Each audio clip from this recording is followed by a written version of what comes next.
के सिवान जिले का एक छोटा सा गांव दुलापुर। चारों ओर धान के खेत, बीच में पगडंडी और दूर तक फैला आम का बागान। गांव में आज भी सुबह शाम बैलगाड़ी की आवाज और चूल्हे की खुशबू आती है। गांव के किनारे एक कच्चा घर था जहां रहती थी गौरी। उम्र 18 साल, गेहुआ रंग, लंबी चोटी और आंखों में कई सारे सपने। गौरी अपने माता पिता के साथ रहती थी।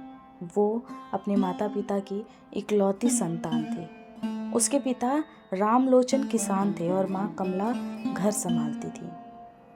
गौरी पढ़ने में बहुत तेज थी। उसने गांव के स्कूल से 10वीं टॉप की और फिर गांव के पास में बने एक नए इंटर कॉलेज में दाखिला लिया। हर सुबह वो साइकिल से कॉलेज जाती और दोपहर को लौटती थी। गांव की पगडंडी उसके दिन का सबसे प्यारा हिस्सा बन चुकी थी। नमस्कार दोस्तों, आपका स्वागत है द साइलेंट पेन अनकही कहानी में, जहां कहानियां सिर्फ शब्द नहीं बल्कि आपकी आत्मा को छूती हैं। यहाँ हर कहानी का एक एहसास है, कभी बचपन की याद, कभी मोहब्बत की मिठास, कभी संघर्ष की आग तो कभी उम्मीद की रोशनी। कहानियाँ जो आपको याद दिलाएं कि इंसानियत, प्यार, जज्बात इस जिंदगी का सबसे बड़ा हिस्सा है। तो आइए थोड़ा समय अपने लिए निकालिए और अपने दिल के दरवाजे खोलिए और चलिए हमारे साथ ऐसी यात्रा पर जहाँ शब्द नहीं एहसास बोलते हों। एक दिन दोपहर में कॉलेज से लौटते वक्त अचानक बारिश हो गई। गौरी तब आम के बागान के पास पहुंच चुकी थी। तेज बरसा देखकर उसने आम के एक घने पेड़ के नीचे अपनी साइकिल रोकी और वहीं खड़ी हो गई। दूर दूर तक कोई भी दिखाई नहीं दे रहा था। बारिश बहुत तेज थी। अगर गौरी इस तरह साइकिल से जाती तो भीग जाती, मगर इतना लंबा इंतजार भी उससे नहीं हो रहा था। वो नज़र घुमाकर इधर उधर देख रही थी कि कोई दिखाई दे तो वो उससे मदद मांगे, मगर वहाँ गौरी के अलावा कोई नहीं था। अचानक उसने किसी गाड़ी की आवाज़ सुनी और उस तरफ पलट कर देखा। जब गौरी ने उस तरफ देखा तो उसकी आंखें चमक आईं। सामने नवीन खड़ा था। नवीन गौरी को देखते ही अपनी बाइक उसके पास लाकर रोका और कहा, गौरी चलो मैं तुम्हें छोड़ देता हूँ। नवीन गांव का ही लड़का, लेकिन कई सालों से पटना में इंजीनियरिंग की पढ़ाई कर रहा था। गर्मियों की छुट्टियों में वो घर आया था। लंबे कद का, हल्की दाढ़ी वाला, साफ रंग और गंभीर स्वभाव। बचपन में दोनों एक दूसरे के बहुत अच्छे दोस्त थे। गौरी ने तो उसे देखते ही पहचान लिया और उसने भी गौरी को पहचान लिया।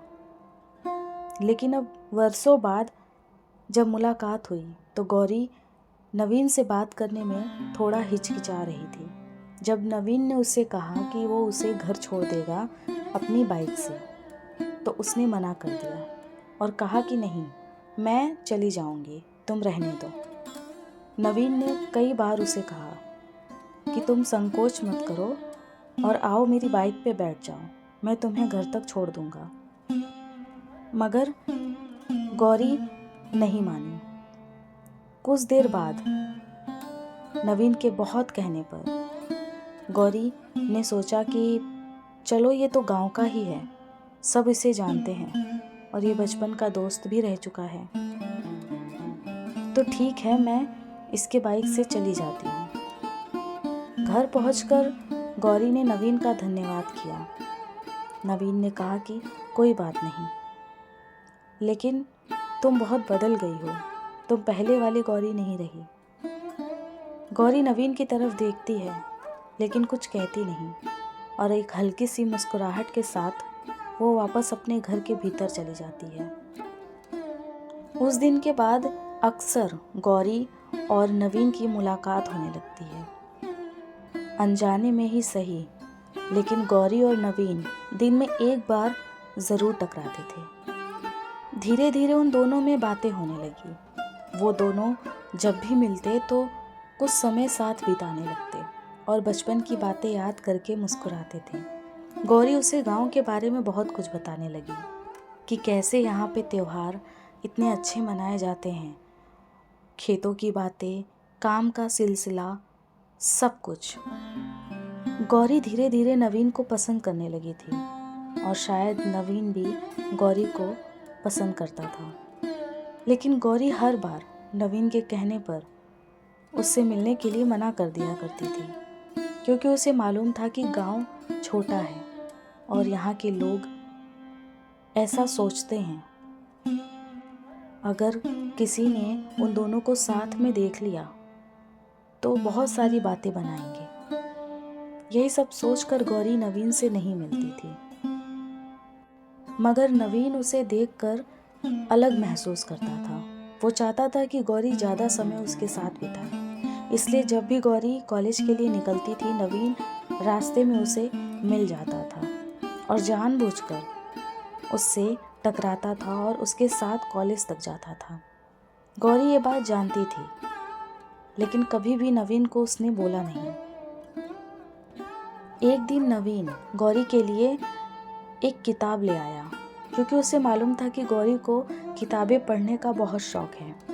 उस किताब का नाम था प्रेमचंद की कहानियों का संग्रह। उसने कहा कि तुम पढ़ाई में अच्छी हो, ये किताब तुम्हें पसंद आएगी। गौरी ने किताब ली और मुस्कुराया, धन्यवाद, और वहाँ से चली गई। अब दोनों के बीच किताबें, बातें और हंसी मजाक का रिश्ता बन गया। नीम के पेड़ के नीचे, खेत की मेड़ पर और पोखर के किनारे ये जगह उनके मिलने की गवाह बन गई थी। लेकिन गांव का माहौल सख्त था। गौरी को डर था कि कहीं परिवार वालों को पता चल गया तो उसका कॉलेज जाना बंद हो जाएगा। नवीन भी जानता था कि गांव में किसी भी रिश्ते को समाज की मंजूरी लेना आसान नहीं। इसी डर के बीच दोनों का रिश्ता धीरे धीरे गहराने लगा। बरसात खत्म होते ही गांव के खेतों में धान की हरियाली छा गई। हवा में मिट्टी और कटी घास की खुशबू घुली हुई थी। गौरी रोज की तरह कॉलेज जाती, लेकिन अब उसका दिल पहले जैसा शांत नहीं था। नवीन से मुलाकात के बाद उसकी पढ़ाई में भी एक नई ऊर्जा आ गई थी। नवीन अब अक्सर गांव में रहता, कभी खेतों में मदद करता तो कभी पंचायत की बैठकों में शामिल होता था। उसने शहर की पढ़ाई के बावजूद गांव के कामों को भी अपनाया। गांव के बुजुर्ग कहते, नवीन पढ़ लिख कर भी गांव को नहीं छोड़ा। गौरी और नवीन की मुलाकातें अब किताबों और पढ़ाई के बहाने होने लगी। नवीन उसे गणित समझाता तो कभी अंग्रेजी के शब्द बताता तो कभी शहर के कॉलेज की कहानियां सुनाता था। गौरी को लगता कि उसके सामने दुनिया का नया दरवाज़ा खुल गया है। वो उस पल को, उस जिंदगी को नवीन के साथ जीने लगी थी। फिर एक दिन गौरी ने नवीन से पूछा, शहर में सब अलग होता है ना? नवीन मुस्कुराया, हाँ, वहाँ सब भागा दौड़ी करते हैं, लोग एक दूसरे को पहचानते तक नहीं, पर गांव की मिट्टी जैसी जगह कहीं नहीं। यहाँ लोग एक दूसरे को जानते हैं, अपनाते हैं, अपनापन दिखाते हैं। और गौरी ने हल्की मुस्कान के साथ पूछा, और यहाँ तुम हो? नवीन ने धीरे से कहा। गौरी का चेहरा लाल हो गया। उसने नजरें झुका ली। उसके दिल की धड़कनें तेज हो गईं। ये पहली बार था कि जब नवीन ने अपने दिल की बात इशारे में गौरी से कही थी। उनके रिश्ते में ये नया मोड़ था। दोनों अब एक दूसरे के बिना दिन की कल्पना ही नहीं कर पाते थे। लेकिन गांव की तंग गलियों में अफवाहें फैलनी शुरू हो गई। गांव के लोग अब जब भी गौरी और नवीन को एक साथ देखते थे तो गलत धारणाएं बनाते थे, क्योंकि नवीन और गौरी अब बच्चे नहीं थे। ये बातें धीरे धीरे पूरे गांव में फैलने लगी। जब ये बात गौरी की सहेली पूनम को पता चली तो उसने गौरी को समझाया और कहा कि लोग बातें बना रहे हैं, कहते हैं तुम और नवीन रोज़ मिलते हो, संभल जाओ। गौरी चौंक गई। हम तो सिर्फ पढ़ाई के लिए मिलते हैं, उसने आश्चर्य से पूनम से कहा। पूनम ने हंसते हुए कहा, गांव में किसी को फ़र्क नहीं पड़ता कि सच क्या है, बस बात फैलानी है और कुछ नहीं। उस रात गौरी को नींद नहीं आई। उसने सोचा अगर घर वालों को पता चल गया तो वो गुस्सा होंगे, उसकी पढ़ाई बंद हो सकती है। लेकिन उसका दिल नवीन के बिना खालीपन महसूस कर रहा था। दूसरी तरफ नवीन भी परेशान था। वो चाहता था कि सब कुछ खुलेआम कह दे, लेकिन उसे पता था कि अभी समय नहीं है। वो शहर की पढ़ाई पूरी कर रहा था, नौकरी की तलाश में था। उसने तय किया कि पहले खुद को स्थिर बनाऊं, फिर गौरी के परिवार से बात करूंगा, क्योंकि वो गौरी से शादी करना चाहता था। गांव में इस बीच नवरात्रि का मेला लगने वाला था। हर साल की तरह इस बार भी गांव के लोग मंदिर सजाते, झूले लगाते और भजन कीर्तन करते। गौरी और उसकी सहेलियां मेले की तैयारी में लगी हुई थी। मेला आने वाला था। पूरा गांव सज धज रहा था। बच्चों के लिए झूले, औरतों के लिए सजावटी सामान, मर्दों के लिए खाट पर बैठने की जगह। गौरी भी नई चुनरी पहनकर मेले में आई। उसने पहली बार इतनी सुंदर चूड़ियां पहनी हुई थी। नवीन भी मेले में था। उसने दूर से गौरी को देखा। नीली चुनरी में वो किसी कहानी की नायिका लग रही थी। गौरी ने भी उसे देखा, लेकिन दोनों खुलकर बात नहीं कर पाए। लोग चारों तरफ फैले हुए थे। लोगों के डर से ना गौरी और ना नवीन एक दूसरे से कुछ नहीं कह रहे थे। लेकिन भीड़ में भी उनकी आंखें एक दूसरे को ढूंढ रही थीं। मेले के बाद रात को गांव के पोखर के किनारे कुछ देर शांति रहती थी। वही गौरी और नवीन मिले। चांदनी पोखर के पानी पर झिलमिला रही थी। नवीन ने गौरी की तरफ देखा और कहा, तुम बहुत सुंदर लग रही हो आज। गौरी मुस्कुराई, और तुम भी। गौरी ने कहा कि हमें इस तरह नहीं मिलना चाहिए, और मैं चाहती हूँ कि तुम वापस शहर लौट जाओ। नवीन ने भी उसकी बात में हाँ मिलाते हुए कहा, हाँ, मुझे भी लगता है कि मुझे शहर वापस लौट जाना चाहिए। न जाने क्यों नवीन के मुंह से ये बात सुनकर गौरी की आंखों में आंसू आ गए। गौरी ने हालांकि नवीन को ये बात कही, मगर वो नहीं चाहती थी कि नवीन उसकी बातों को सच समझ ले। उसका मन जैसे व्याकुल हो गया। वो भीगी पलकों से नवीन की तरफ देखने लगी। तभी नवीन ने कहा, मेरी बात तो पूरी हो जाने दो, फिर आराम से रो लेना। ये बात सुनकर गौरी ने नवीन से अपनी नज़रें चुरा ली। नवीन ने कहा कि मैं चाहता हूँ कि मैं शहर वापस लौट जाऊँ, क्योंकि मुझे अब नौकरी चाहिए। अगर नौकरी मेरे पास नहीं रही तो तुम्हारे माँ बाबा भी मेरी शादी तुमसे नहीं कराएंगे। ये सुनकर गौरी ने फिर से नवीन की तरफ देखा। उसकी आंखों में एक चमक थी और एक उम्मीद भी। वो ये नहीं जानती थी कि नवीन उससे शादी करना चाहता है। गौरी की आंखें भर आईं। उसने पहली बार महसूस किया कि नवीन सिर्फ बातें नहीं कर रहा, बल्कि भविष्य बनाने की सोच रहा है। इस मुलाकात को किसी ने देख लिया। अगले दिन गांव में कानाफूसी शुरू हो गई। गौरी और नवीन रात को पोखर पर मिले थे। लड़की बिगड़ गई है। नवीन तो शहर से आया है, पता नहीं क्या सिखा रहा है उसे। ये बात धीरे धीरे गौरी के घर तक पहुंच गई। गौरी की माँ ने उसे डांटा, तुम्हारा ध्यान पढ़ाई पर है या इन सब चक्करों में? गौरी रो रही थी। माँ, मैंने कुछ गलत नहीं किया है। उस रात गौरी अकेले नीम के पेड़ के नीचे बैठी रही। उसके मन में सवालों का तूफान था। वो नवीन को याद कर रही थी। क्योंकि नवीन अब बिना बताए गौरी को शहर जा चुका था।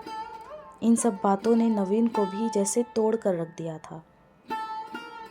गौरी और नवीन के पवित्र रिश्तों को गांव वालों ने कैसे रिप्रेजेंट किया, ये उसे बिल्कुल भी गवारा नहीं था। उसने सोच लिया था कि अब जब भी इस गांव में लौटूंगा, अपने पैर पे खड़े होकर लौटूंगा। इधर गौरी परेशान हो रही थी और उधर नवीन शहर के लिए निकल चुका था, बिना गौरी को बताए। 3-4 रोज बीत गए। गौरी ने जब ये जाना कि नवीन गांव छोड़कर जा चुका है, तब उसे अजीब सा झटका लगा। उसने सोचा कि कल तक तो नवीन मेरे बिना रह नहीं पाता था, अब वो बिना बताए अचानक शहर कैसे वापस लौट सकता है। इस बात ने गौरी को जैसे तोड़ कर रख दिया। गौरी नवीन को गलत समझने लगी। उसने सोचा कि नवीन अब शहर में रह रहा था, तो उसकी सोच भी अब शहर वाली ही थी। वो गौरी से शादी नहीं करना चाहता था, बस वो उसे ऐसे ही बहला रहा था। गौरी के घर वाले ने गौरी की शादी तय करना शुरू कर दिया। गौरी के लिए बहुत सारे अलग अलग गांव से रिश्ते आने लगे। गौरी भी इस चीज़ पर कुछ ना कह सकी, क्योंकि उसका दिल पहले से ही टूट चुका था। उसकी उम्मीद टूट चुकी थी। वो जो भी हो रहा था उसे बस अपना नसीब समझकर झेल रही थी। कुछ हफ्ते बाद गौरी के पिता ने गौरी से कहा कि उसका रिश्ता तय हो चुका है। पास का ही गांव का जमींदार का बेटा शहर में रहता है और बहुत अच्छी नौकरी करता है, उसी से गौरी की शादी होगी। ये बात सुनकर जैसे गौरी के पैर के नीचे से ज़मीन निकल गई। उसने अपने पिता से कुछ कहा नहीं, मगर अंदर ही अंदर गौरी नवीन को याद कर करके घूटने लगी। मगर वो कर भी क्या सकती थी। उसने अपने सहेली पूनम से ये सारी बात कही। पूनम ने उसे समझाया कि अब वो नवीन को भूल जाए, क्योंकि उसी में इसकी भलाई है। जब तक वो नवीन को नहीं भूलेगी, अपनी ज़िंदगी में वो आगे नहीं बढ़ पाएगी। गौरी भी इस बात को भली भांति समझती थी, लेकिन उसका दिल सिर्फ नवीन को याद कर रहा था। वो चाह कर भी खुद को स्ट्रांग नहीं बना पा रही थी। और अंततः गौरी का विवाह का दिन नज़दीक आ गया। जिस दिन गौरी की शादी थी, उसी दिन नवीन गांव में पहुंचा। यहाँ गौरी को सजाया जा रहा था। तभी पूनम गौरी के कमरे में आई। तुझे पता है? गौरी ने पूनम की ओर देखा। क्या? पूनम ने गौरी से कहा, नवीन वापस लौट आया है। उसे गांव में मैंने देखा है। जब मैं दोपहर को तेरे घर के लिए निकल रही थी, तो बस स्टॉप पर नवीन खड़ा था, पर उसने मुझे नहीं देखा। ये बात सुनकर गौरी के मन में अजीब से बेचैनी होने लगी। वो सब कुछ छोड़कर बस पूनम से ये कहती कि मुझे एक बार नवीन से मिलवा दो। मगर पूनम ने गौरी को समझाया, नहीं, ये समय नहीं है तुम्हारा नवीन से मिलने का। आज तुम्हारी शादी है, और अगर तुम यहाँ से गई तो लोग बहुत सारी बातें बनाएंगे, तुम्हारे बाबा को बेइज्जत करेंगे, उन पर लालछन लगाएंगे। बेहतर यही होगा कि तुम उसे भूल जाओ और एक नई ज़िंदगी की शुरुआत करो। मगर गौरी कहाँ मानने वाली थी। वो बार बार पूनम से कह रही थी कि एक बार मुझे नवीन से मिलने दो, मैं उससे पूछना चाहती हूँ कि उसने मेरे साथ ऐसा क्यों किया। मेरे सपने, मेरी ज़िंदगी, मेरी खुशियाँ, सब कुछ छीन लिया। उसे कोई हक नहीं था मेरे साथ इतना गलत करने का। पूनम ने गौरी को समझाते हुए कहा कि मैं समझती हूँ तेरी भावनाएं क्या हैं, तू क्या चाहती है, लेकिन ये सही समय नहीं है। तू मेरी बात मान। ये सब पूनम ने इतना कहा ही था कि तभी गौरी की नज़र कमरे की गेट पर पड़ी, जहां पर नवीन खड़ा था। गौरी नवीन को देखते ही जोर जोर से रोने लगी। नवीन की आंखों में भी आंसू थे, क्योंकि उसने देखा कि गौरी पूरे दुल्हन की जोड़े में तैयार होकर खड़ी है, यानी आज उसकी शादी है। वो गौरी के पास गया और नाराजगी भरे शब्दों से पूछा, क्यों, तो मेरा इंतज़ार नहीं कर सकती थी? गौरी ने भी अपने आंसू पोंछे और गुस्से से कहा, तुमने क्या किया? तुम तो मुझे यहाँ छोड़कर भाग गए ना।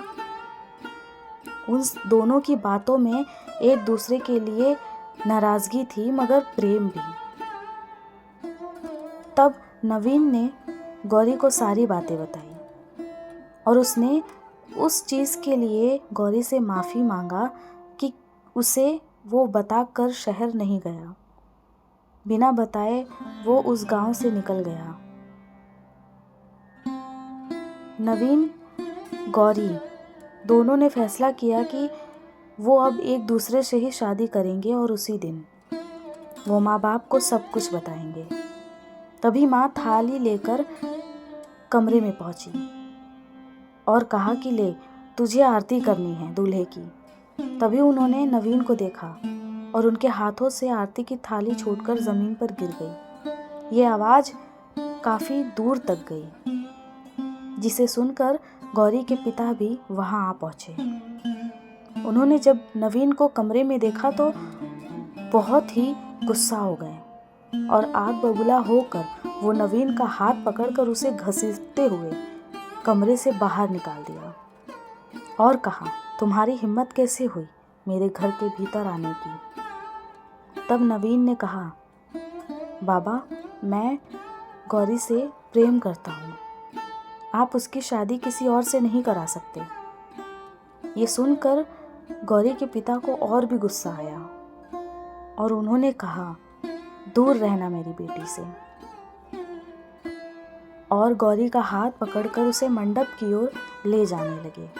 तभी गौरी ने अपना हाथ अपने पिता से छुड़ाते हुए बगावत की और कहा, मैं अगर शादी करूंगी तो सिर्फ नवीन से। ये सारी बातें गौरी के होने वाले दूल्हे और उसके परिवार को मालूम हो गई और वो नाराज़ ही होकर वहाँ से चले गए। दोनों को इस बात की तो तसल्ली थी कि अब गौरी की शादी नहीं होगी, लेकिन इस बात का कोई ठिकाना नहीं था कि उन दोनों की शादी होगी, क्योंकि इस बात से गौरी के पिता को बहुत ठेस पहुंची और उन्होंने गौरी से अपना रिश्ता खत्म कर लिया। ये कहते हुए उन्होंने गौरी को घर से बाहर निकाला कि उससे अब उसका कोई रिश्ता नहीं, वो जहाँ चाहे जब चाहे जा सकती है। मगर गौरी की माँ फुट फुट कर रो रही थी। आखिरकार गौरी उनकी बेटी जो थी, वो भी इकलौती बेटी। गौरी अपने पिता के सामने गिड़गिड़ा रही थी कि वो उससे रिश्ता खत्म ना करें, उसे समझने की कोशिश करें। मगर गौरी के पिता अपनी बातों पर अटल रहे और उन्होंने पलटकर गौरी की तरफ देखा तक नहीं। ये गौरी के लिए बहुत ही दुख का दिन था।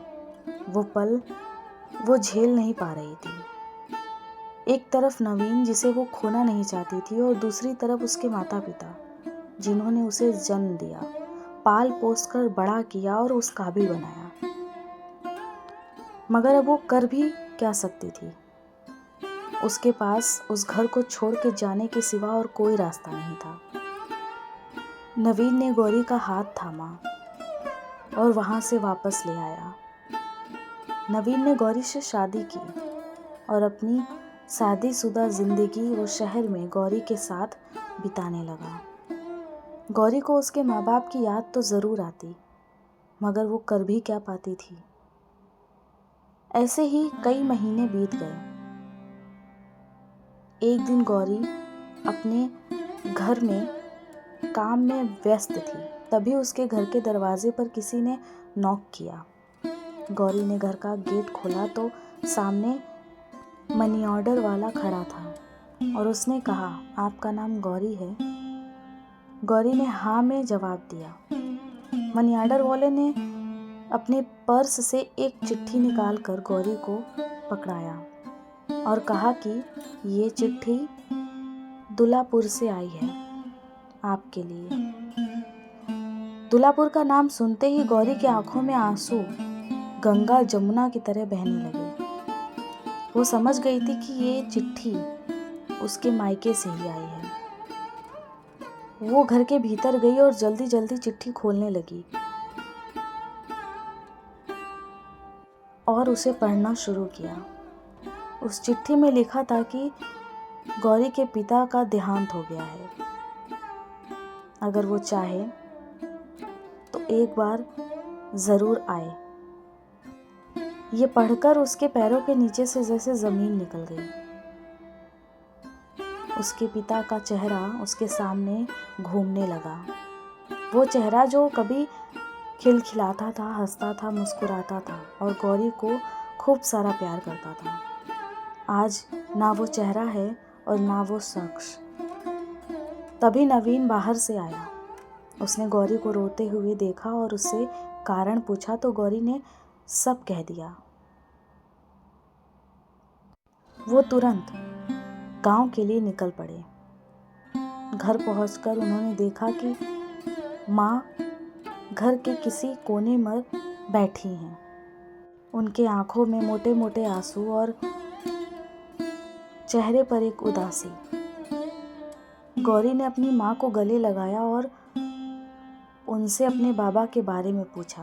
उन्होंने कहा कि मरते वक्त तेरे बाबा बस सिर्फ तेरा ही नाम बुला रहे थे और वो चाहते थे कि आखिरी समय में वो तुझसे मिले। मनी ऑर्डर काफ़ी देर से पहुंचा, इसलिए उनका अंतिम संस्कार करवाना पड़ गया। गौरी इस बात से बहुत दुखी हुई और अपनी माँ को पकड़कर बहुत रोई। गौरी को सब कुछ मिला, सिर्फ पिता का प्यार नहीं। और जब पिता का प्यार लेने का वक्त आया तो वो ही इस दुनिया से चले गए। गौरी ने फिर आसमान की तरफ देखा। उसे लग रहा था कि उसके पिता वहाँ से उसे आशीर्वाद दे रहे हैं और एक अच्छी ज़िंदगी की दुआ। ज़िंदगी भी कुछ ऐसी ही कहानियों का सिलसिला है, कभी मोहब्बत, कभी संघर्ष, कभी उम्मीद तो कभी जीत। हर कहानी हमें कुछ सिखाती है, हमें बदलती है, हमें जोड़ती है। अगर आपको हमारी ये कोशिश अच्छी लगी तो कमेंट में ज़रूर बताइए आपको इस कहानी का कौन सा भाग पसंद आया। और हाँ, हम फिर मिलेंगे एक नई कहानी के साथ, एक नए एहसास के साथ, द साइलेंट पेन अनकही कहानी में। तब तक के लिए अपना ख्याल रखिए, ख्वाबों को ज़िंदा रखिए और याद रखिए, हर अंत एक नई शुरुआत होती है।